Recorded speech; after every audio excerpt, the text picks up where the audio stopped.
So in this video, we're going to take a look at electric large RC helicopters for people who don't know anything about helicopters previously, but maybe have an interest in them. Now first off, before we get going, I need to warn you that RC helicopters is an exciting sport, but at the same time it's very dangerous. It's not a toy, and you need to take these things very seriously. You wouldn't throw the keys to your car to a 10-year-old and have them drive to the grocery store for you. At the same time, a brand new person who has not flown an RC helicopter should seek out a qualified flight instructor. A flight instructor will typically be someone who already has RC helicopters and has several years of experience and is flying safely around the field. Additionally, you're going to want your AMA insurance. This is the Academy of Model Aeronautics, and this helps provide insurance to you, people, and equipment around you when you fly. The way I think about these helicopters, the rotor blades are about the size of some large lawnmowers. So imagine that you have a large lawnmower flying around the sky. You don't want that to hit someone. There have been cases where people have been hit by these helicopters and with very sad results. So please keep in mind we want to maintain the helicopter, keep it safe, but also as we fly, to fly safely. As you become more experienced, you can do aerobatics, what we call 3D maneuvers. But initially, your goal is just to learn how to fly safely. So once again, seek out a qualified flight instructor and have them help you learn how to fly the aircraft. First off, to understand that electric helicopters come in all sizes. The helicopters can come in small sizes, like coaxial rotor blades, where one rotor disc goes one way and another one goes the other way, all the way up to very large sizes. When you get into larger size helicopters, typically they'll measure the size of the helicopter by the millimeters of one rotor blade. So this helicopter here is about a 550. Well, they'll say 550 millimeter, but they'll say it's a 550 type helicopter. The rotor blades, there's a popular size as a 400 or 450.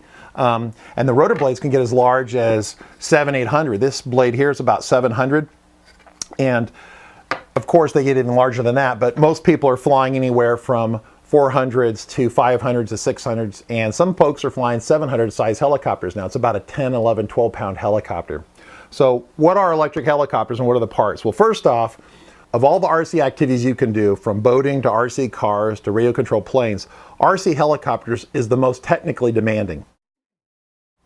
The mechanics and the controls of the helicopter are the most sophisticated, and the skill to fly a helicopter is the most difficult of all the disciplines. So with RC helicopters, as you get into larger sizes, you have the choice of having the helicopter electric, where you have some sort of battery pack of various sizes, maybe even two battery packs that work together, up to a gas or nitro-powered helicopter, which actually use some sort of petroleum fuel to power the aircraft. Now in this video, we're going to quickly take a look at the electric helicopter here. I'm going to pop the canopy off. So we have the motor of the helicopter here, which is going to turn a set of gears, and those gears are going to drive the main rotor system as well as the tail rotor.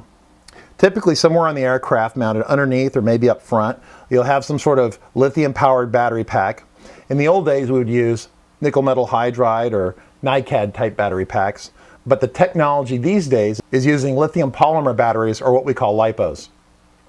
This helicopter is equipped with a fly bar, and this provides stabilization for the helicopter in flight. Now additionally, on almost all the helicopters, you're going to have some sort of gyro. It's a little box somewhere on the aircraft that helps stabilize the helicopter, at least laterally.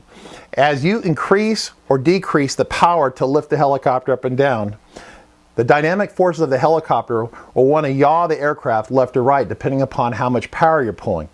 The tail rotor has to adjust to that. In a real helicopter that you're flying in, your pedals will do that for you, and you'll feel that in the seat as you're flying. But in an RC helicopter, you don't feel what's happening, you have to see what's happening, and so they put the electronic gyro on here to help stabilize the tail rotor automatically. Now in some of the helicopter designs, the fly bar and the mechanics that make it operate have been removed from the aircraft to make things more simple. However, with the loss of this stabilization mechanism, something else needed to be added to the helicopter to help stabilize it. So the helicopters that are fly barless, or what we call FBL, have an additional gyro system that augments the one for the tail rotor that handles all three axes of the helicopter. This is a more advanced helicopter, And as pilots get more experience, you might want to opt for an FBL type helicopter. With a simplified mechanics, you don't lose the energy in the flybar, which gives your helicopter more performance and more power. Of course, to make all the control surfaces move, you're going to have servos installed in the aircraft. Most of the larger helicopters will have 3 servos for the swash plate, and this is the plate that manually steers the main rotor blade. Additionally, there'll be a servo that changes the pitch of the tail rotor automatically.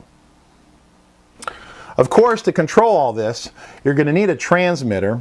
In this case, I'm using a Spectrum DX8 radio, and there'll have to be a corresponding receiver for it on the aircraft. And up here is my Spectrum receiver. All the servos, gyros, all these components are plugged into the receiver. To drive the motor, there's also a speed control, or what we call an electronic speed control, or ESC. And that's a separate electrical component which actually has an onboard computer. It actually takes the power from the battery, gets the signal from the radio, and regulates the power directly to the motor.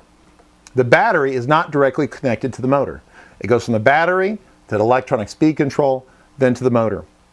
And along the way, the receiver tells the speed control how much power to give the helicopter. So hopefully this gives you an idea of the components for a larger scale electric helicopter. Once again, with a gas or nitro helicopter, the helicopter is largely the same, but we substitute out the electronic speed control and the electric motor for a gas or nitro powered motor.